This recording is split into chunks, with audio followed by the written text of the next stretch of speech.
Okay, good afternoon everyone and welcome to today's press conference. We will use the usual format of broadcast first and then the dailies second. If you'd like a question for either section, please use the raise hand function and we'll get round to as many of you as we can. I will begin with Sky Sports News. Gail, if you can make yourself known, I can't see your hand raised yet, but if you can just raise your hand and we'll begin with you, please.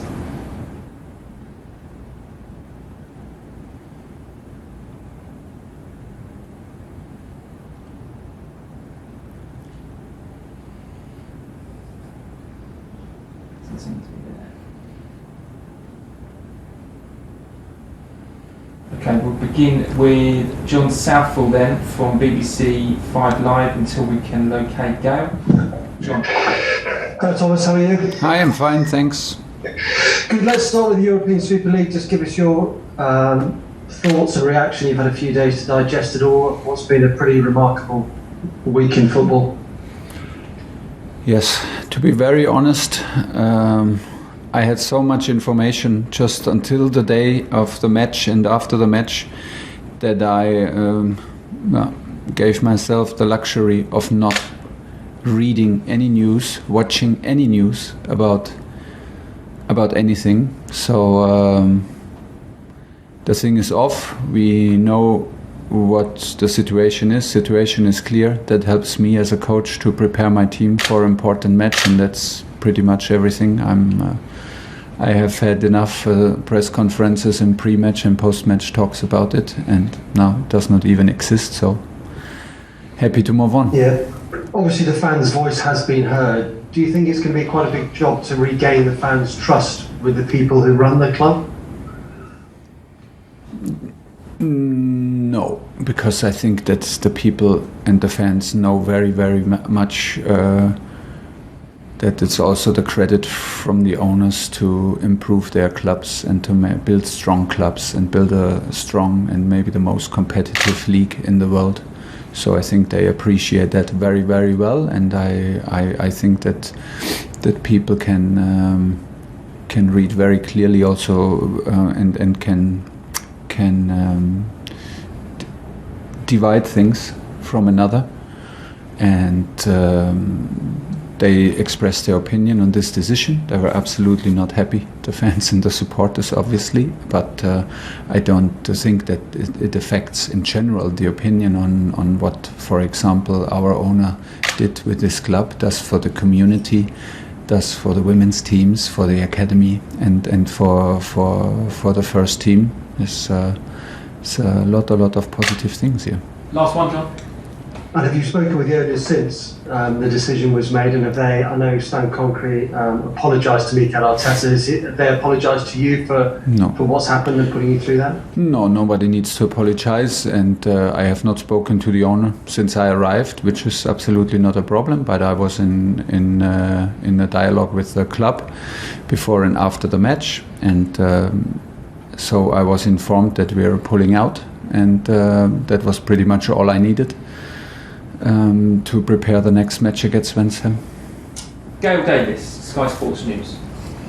Thanks. Sorry, I missed the top there. You said you've had no official apology and you don't need one, but clearly the whole episode has been very distracting for your team, for your players, for your club, hasn't it? Yeah, but it's the owner's club. It's not my club. I'm part of the club, and it was the owner's decision, and was a club's decision, and now they changed the decision, and there's no need to apologize to me directly. My job is to adapt to the circumstances, and were we distracted? Yeah, clearly, because otherwise it would not make sense to be focused on games. We did speak since Sunday about nothing else than Super League, and me personally, I arrived in a state of mind on Tuesday at the stadium, which was clearly not the mindset that I normally arrive in for a match. Yeah, but it's already the past, and I'm like I said, I don't think they need to apologize to me. The Chelsea Supporters Trust they've called for your chairman and your chief exec to leave. How tough is it going to be for this club to rebuild the trust amongst the fans? You were there, you witnessed it firsthand, the scenes outside Stamford Bridge. Yes, but it was not against the club, it was not against the team, it was we didn't feel it like this. It was against the decision the club made, and this decision is off. So why should there be any worries? They expressed themselves, it's their right to express themselves. They were heard in this situation and in this decision, they were heard, and the club is pulling off and changed the decision.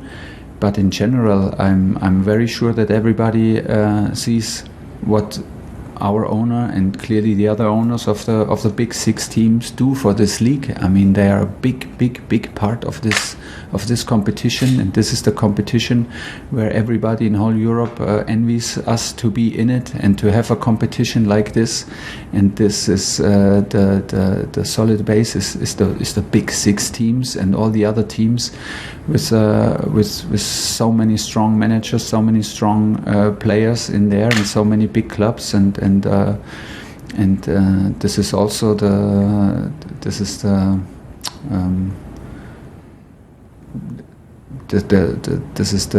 is what they did for the club. So I'm very sure that people can divide, and it's not about polemics here. Okay, we'll move on now, Gail, please, to the West Ham game, please. Can you just give us a little bit of a team news? And also, having spoken to Graham Potter yesterday, he said that his team were almost galvanised by what had happened in the ESL. They wanted to really prove a point against you, saying that competition has to be played on a pitch and not through money. So what are you expecting from West Ham, and who's available tomorrow? Are you expecting something similar from them? No, I expect from them that they fight on a sportive way to be in the top four, and it's their good right because they play an extraordinary season. And the team news is there are no news. Mateo Kovacic is still out. Everybody else is available. The good news is that we are now totally focused on the game. No other subjects around, no other motivations, demotivations, rumors, and whatever out there. We expect clearly a tough match. West Ham, our team, is very strong. Relies very strongly on counterattacks. Relies strongly on their solidarity and discipline in defense, which is the basis for very dangerous counter-attacking side, which they are, and they are relying on their set pieces, which is a real threat. So the challenge is clear. We want to control the match. We want to reduce critical ball losses to a minimum. We want to close the spaces very intelligent before counterattacks can even start, to close them down before they start, and give away as less set pieces as possible. That's the plan. A lot of things to do, and it's a big challenge for tomorrow's game. Emma at PLP. Hi, Thomas. Hi. Is this the biggest Premier League game you've had with Chelsea since arriving at the club? No, we had this. I understand the question, but we had this question now many times. We had it, I think, before the Tottenham game, and then before the Man United game, and the Liverpool game, and the Everton game, and the Atletico game, and the Porto game, and now it's for me every game is the biggest game because there are no other games to play tomorrow. So there's only one biggest game, and this is tomorrow. It's against a direct competition, but when you look at our schedule and whom we play in the upcoming weeks, there are only super tough teams, and there are a lot of direct opponents. We play Fulham, Arsenal, Man City, Leicester twice, Aston Villa. So this will keep on going, and this feels like a cup round after a cup round after a cup round. These are almost only crucial fixtures for us that can change the momentum in the fixture, each game of it and each outcome. So we need to be very, very focused tomorrow, and it is clearly a big game. We close the gap. We arrive on 4th place in West Ham. We should be very aware of that and be self-confident. But I know my team very well, and I know that they are very aware that they need another top performance to steal the points from West Ham. You chose to go with Kepa midweek against Brighton in goal. He rewarded that decision with another clean sheet. I imagine it's a nice headache, isn't it, having 2 performing goalkeepers? Could you just tell us a bit more about your strategy with your goalkeepers going into these last few games, and whether it will be Mendy again this weekend? Yeah, Mendy is in goal, and the change was made for Kepa for the cup game, and even before the cup game, the goalkeeper coach and me, we decided that Kepa will stay one more game after Man City to have it like as a reward, to feel a bit the rhythm, like playing every 3 days, to not just be like to have a real reward and not just reward him because of the competition, because what he's doing in training and in the dressing room is outstanding, simply outstanding in terms of quality and personality, and I'm very, very happy that he could show it on the pitch. Again, he had 2 clean sheets in 2 difficult matches for us, so it's a very good feeling we absolutely can rely on 2 goalkeepers, and they can produce clean sheets, and they earn our trust in the moment. And the situation in general has not changed. Edu will be in goal tomorrow. Last question, Nick Purewall.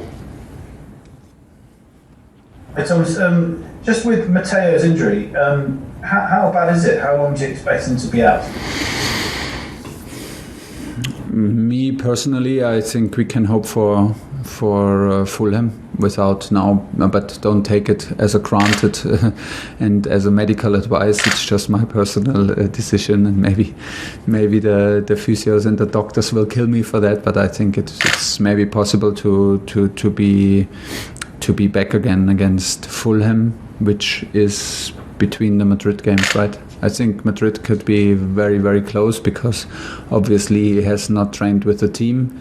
So to be realistic, when should this happen? I mean, tomorrow is a game, then we have 2 more days to prepare Real Madrid, and semi-final in Champions League without training with the team will not happen. So I think, and hopefully Fulham is a realistic target.